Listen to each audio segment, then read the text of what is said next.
Well, I'll be damned.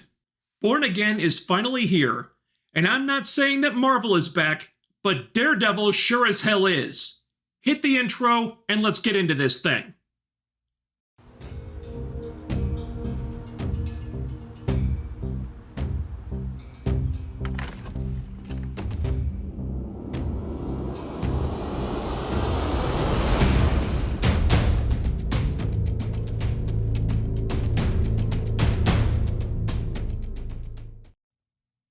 If you've been following me on any social media platform for a while, you know there were two Marvel projects in particular that I've been anticipating / nervous about for quite some time. The first was X-Men 97. I had a lot to say about that show last year. The second was Daredevil Born Again. In my opinion, the Netflix Daredevil series was one of the best things Marvel Studios has ever produced. So when they announced this reboot series, I was excited and also worried like hell that they were gonna ruin it. They put a couple of complete idiots in charge of it who made a lot of boneheaded decisions, like not having Matt suit up as Daredevil for like the first 4 episodes, like killing Foggy off screen, like the show not being a continuation of the Netflix series. And apparently the show was such a mess that Feige scrapped the entire thing halfway through production and hired a whole new team to do it over and do it right this time. And maybe there were going to be some elements of the previous version still in there, we don't really know. This was also going to be a very important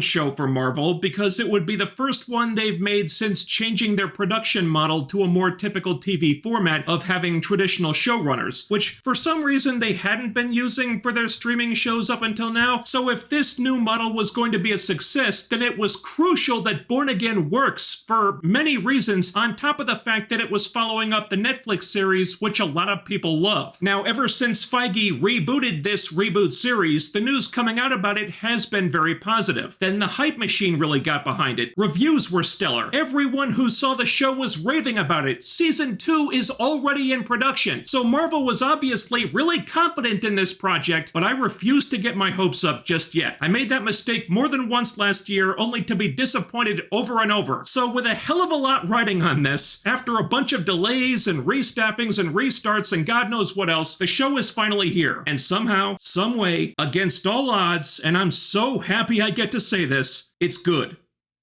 It's really f***ing good. Now, I don't want to put the cart before the horse here because the pattern is usually that if these Marvel streaming shows start strong, they fall apart towards the end. But if Born Again maintains this level of quality for the next 7 episodes, this will be the best thing Marvel has done since Avengers Endgame.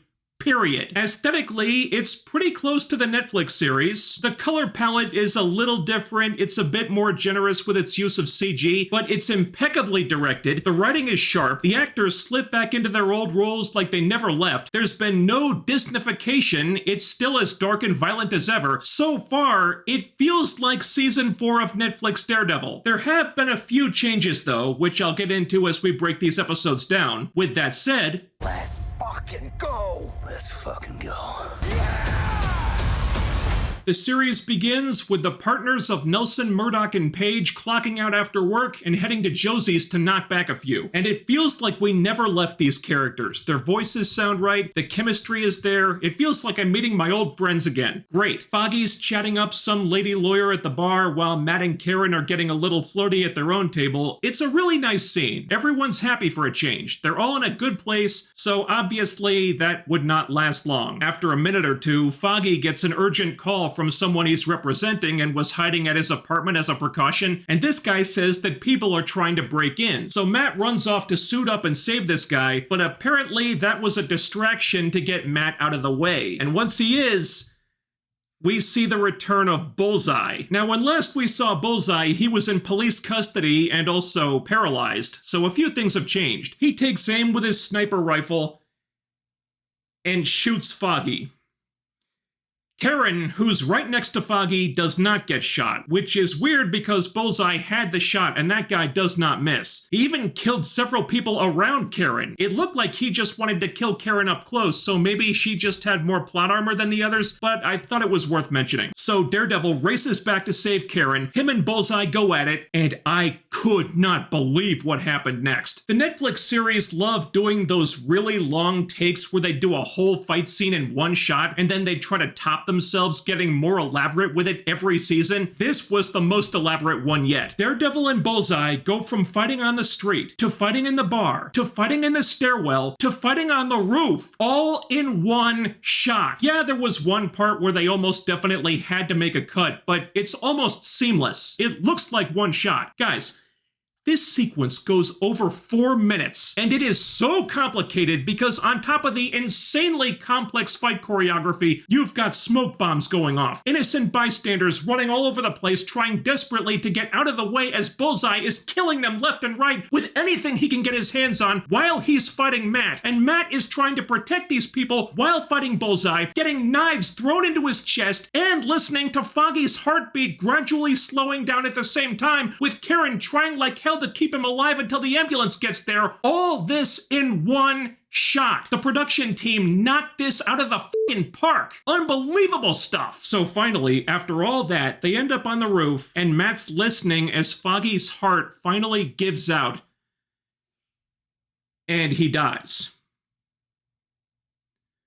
Matt is so devastated, Bullseye has this shit-eating grin on his face. Matt throws him off the roof, and there's this amazing moment where he lands right behind Karen, and she's afraid to look. She's like, please God, please God, please God, because she's afraid that it might be Matt. And Matt is so distraught, he just drops to his knees, sobbing, and throws his mask off the roof. And then some guy who had a bunch of lines in the bar scene comes out and sees him there. Oh my God. Guys, that was just the first 15 minutes, and it was easily one of the best sequences in the entire MCU. If you were not sold on Born Again after these 15 minutes, I don't know what to tell you. This sequence was as good as anything the Netflix series ever did. Now, about Foggy. I am against this idea. I think Foggy is too important of a character. A Daredevil story needs Foggy. He's Matt's tether to his humanity. Yes, this was better than killing him off screen, but on paper, I think this is a mistake. But if you're going to do it, you damn well better earn it. And in this premiere, they do work hard to do that. The death itself was absolutely gut-wrenching, and a whole year later, because there's a time jump at that point, that death is still felt. Matt is still not over it. He's given up being Daredevil.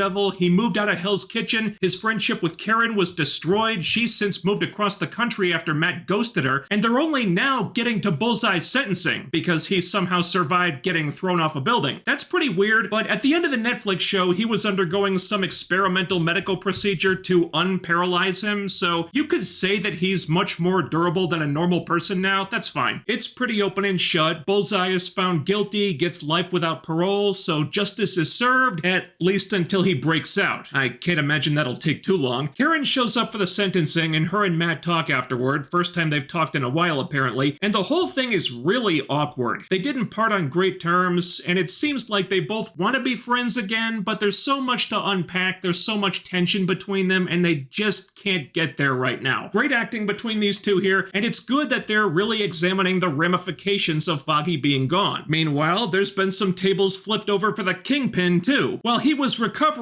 from, getting shot in the face, though I think the real injury was his appearance in Echo, he was very distant from Vanessa, who was looking after the business for him, and now that he's back, they've got a lot of issues to deal with as well. He kind of steps on her toes during a meeting, which she's not thrilled about. Also, there's a mention of somebody named Adam, who Vanessa was trying to keep a secret from Wilson. Was she having an affair? Is it something else? We don't know yet. Whoever Adam is, though, Vanessa asks Wilson not to kill him, so that's something she was worried about. Fisk promises that he's not that person anymore, for now, because he's trying to be delicate about this, and even gets Vanessa to go to marriage counseling with him. So on the surface, he seems to be a kinder, gentler Kingpin, so time has had an effect on him too, just like Matt. Further complicating things is that Kingpin has decided to run for mayor of New York, which Vanessa doesn't seem totally on board with. And if there's one weakness of the premiere, it's this. I wish they had drawn this story out more. Fisk is a twice convicted felon. We still don't know how he got out of jail the second time. And they never showed us how he rehabilitated his public image, how he got all these people to believe that this criminal is the best person for the job. He just announces that he's running for mayor, and then 20 minutes later, he's the mayor. I feel like we skipped several steps there. We skipped over the whole campaign. Him getting elected should have been at the end of the season, not the beginning. But they do a lot of cutaways to people on the street doing interviews interviews about this. The voters are very polarized. People either think Fisk is a crook or that him being the mayor is the greatest thing to ever happen to New York, with some treating him not unlike a cult leader. Also, he's got this Weasley little sycophant assistant who keeps saying how awesome he is, how voters are loving him on social media, telling him everything he wants to hear. So the writers are pretty obviously taking inspiration from recent political events for this story. They don't punch you in the face with it. It's not like they spray tan Kingpin's face orange or anything. It's smarter than that. But you can tell where the idea came from. Now, I think taking inspiration is okay as long as they don't go overboard with it, but we should definitely keep an eye on this story. Doing a commentary is one thing, but if you make it so obvious that you start alienating half your audience, that's another. So tread carefully is what I'm saying. Back to Matt, who's now a partner at a swanky new law firm with the lady lawyer from the bar scene. She sends him to meet with someone he thinks is a prospective client, but she's actually setting him up with this woman, who's also a therapist. That's no coincidence. Neither of them are happy about this at first, but they actually hit it off once they start talking. Meanwhile, Matt has gotten the firm's investigator, who turns out to be the same guy who saw Matt on the roof that night, to look into the Fisk campaign. And as far as he can tell, the whole thing is on the up and up with no funny business going on, but Matt knows Fisk. He smells something rotten about this, so he confronts Fisk on the street, and they have a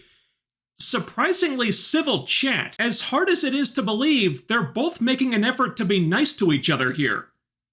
It's bizarre. So they talk about the difficulties of denying one's violent nature, which they each know something about. And it's interesting because it does appear as if Fisk is somewhat sincere about trying to change his ways and be a better person, because if he was lying about that, Matt would know. But Matt was raised to believe in forgiveness, so if Fisk is really serious about wanting to do good now, they won't have a problem. But if he steps out of line, Matt will be there to stop him. This scene is so good, man. Cox and D'Onofrio are electric anytime they're on screen together. I was just riveted watching this, and all they're doing is talking over a cup of coffee. Damn, I missed this. And it kind of reminded me of a scene from one of the new Chucky movies where Andy comes home after a bad date and he's been keeping the head of Chucky in a wall safe, so he takes it out and talks to it. And we see that in a weird way, Chucky is now the only person Andy can relate to. They understand each other in a way that no one else really can. That's what this felt like. Matt and Fisk hate each other, but there's also this not camaraderie, but this sense of you're the only person who gets it, the only person I can talk about this shit with.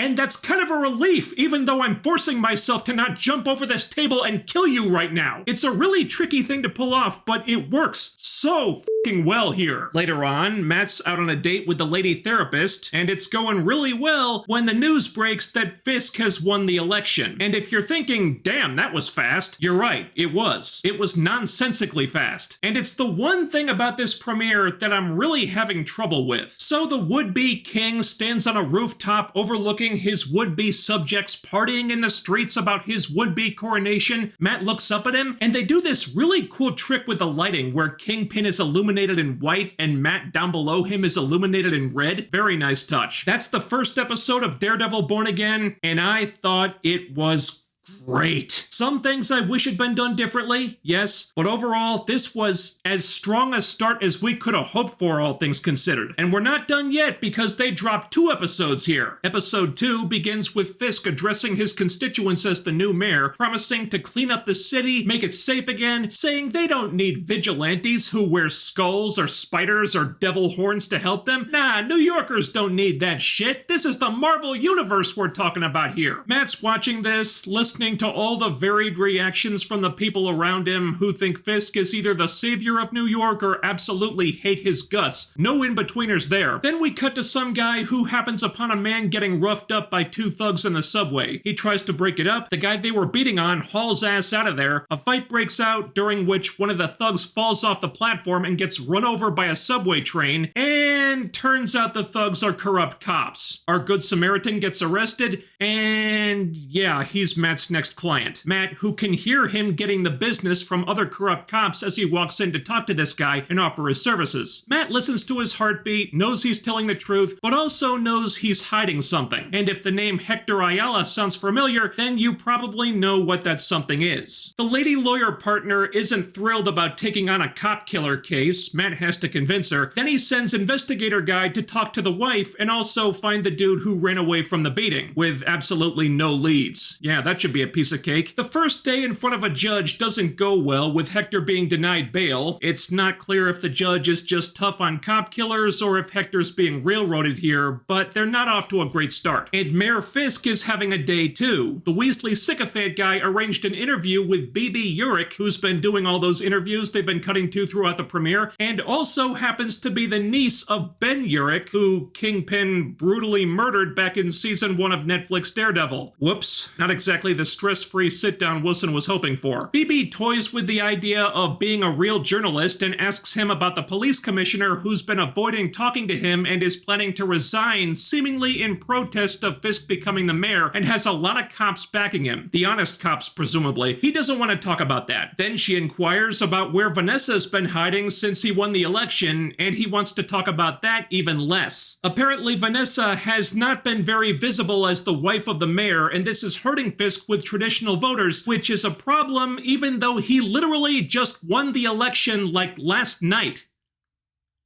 The timeline is a little wonky. The only explanation I can think of is that they're trying to incorporate some elements from the pre-reboot version of the show here, and the pieces don't completely fit together. Then we go to the therapist girlfriend doing a signing of her new book. There's this really whacked out looking dude there, played by Wednesday Addams' Hyde Monster boyfriend, so that's probably Muse. He tries to make an appointment with her to get some help. What could possibly go wrong? And next in line for autographs is one of Fisk's assistants. Not the sycophant guy, the British guy, so they're watching her too. Her odds of survival are dropping by the minute, and if she's our Karen Page stand-in for the time being, then I'm not getting attached. From there, we go to the cemetery right after the funeral for the dead cop, where Fisk goes to see the police commissioner who's refusing to talk to him. And because the guy is awesome, he's not putting up with Fisk for a second. Sees right through him, doesn't believe he's changed. Once a thug, always a thug. Total badass this dude is. And Fisk realizes that he's not gonna get him to play ball, so he's gonna have to do this old school. They meet again in the mayor's office. The commissioner again says that he's resigning in protest of Fisk being the mayor, and a lot of good cops are going with him, but then Fisk casually shows him this picture of the commissioner's family that Fisk had taken that makes him a bit more pliable, and he's gonna stay on for now. I'm not sure I understand this part. If this guy resigns and the honest cops go with him, then that just leaves the crooked cops who would be loyal to Fisk, wouldn't it? Isn't it less of a problem for Fisk if this guy does resign? Couldn't he then just appoint a new commissioner, a corrupt commissioner who would also be loyal to Fisk? I'm not really following, but Commissioner Gallo is very much an enemy of Mayor Fisk on his way out the door, and I hope we see a lot more of him. This guy is great. Then we cut to the lady lawyer talking to Hector's wife while investigator guy does some snooping around their apartment, and under the bed he finds a case inside which is the suit and magic amulet of the White Tiger, a costume vigilante we've been seeing on the news and citizens have been talking about in those interviews. Apparently, he's been kind of filling the void since Daredevil went MIA. This obviously throws a pretty big monkey wrench into the case, so they have to talk to the judge about this, where Matt Murdock, attorney at law, makes a great case to add the words motherfucking right in the middle of that title. Him and the opposing lawyer each make their arguments, and Matt explains in legal mumbo-jumbo how Hector moonlighting as a mystically powered vigilante is not admissible as evidence in this cop killer case, and I have no idea how legally accurate any of that is, but miraculously, the judge agrees with him. And this scene is so cool, because not only does it show that Matt Murdock is damn good at what he does, it also shows that Marvel actually can write competent lawyer shit when they want to, which makes that schlock the She-Hulk writers crapped out look even worse in retrospect, if such a thing is even possible. Oh, and by the way, Matt's appearance on the She-Hulk show, totally ignored so far.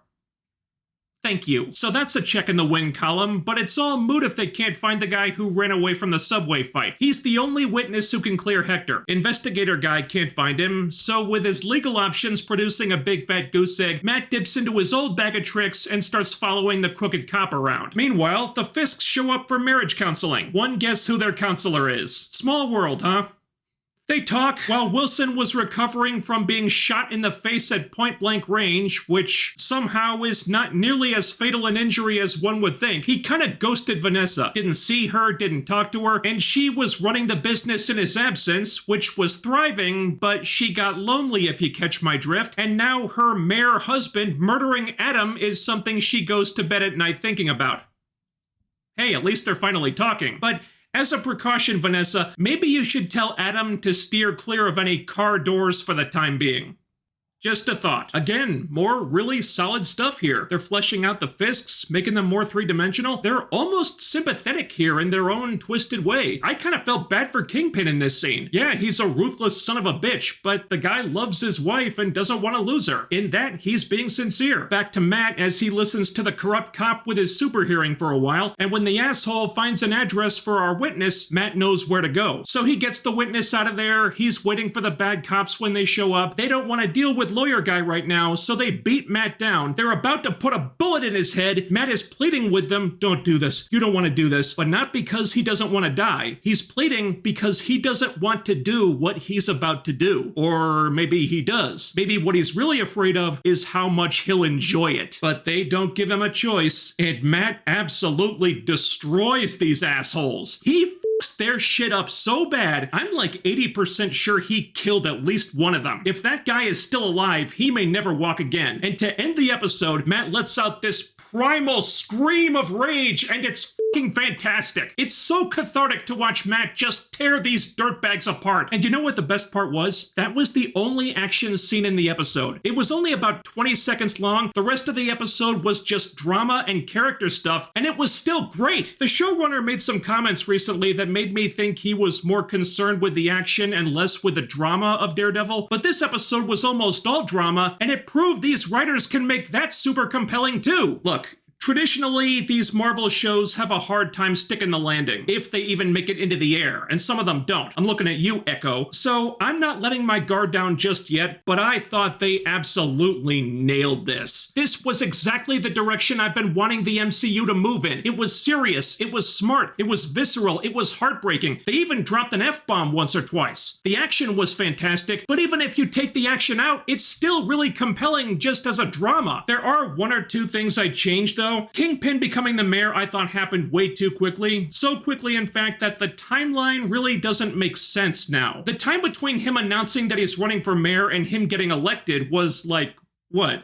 1 day? So the issue of him needing to rehab his public image was never even a thing, and that was hard to get past. There must have been some holdovers here from the previous version of the show before the retooling happened. I would have had the season be about the mayoral campaign and end it with the election, but that's beside the point. Also, the jury's out for now on killing Foggy. I still think that was a mistake, but they are using his death to tell a story, and they're doing it very well so far. Losing Foggy just emotionally destroyed Matt, and I guess this season is about him pulling himself back together so Daredevil can be born again?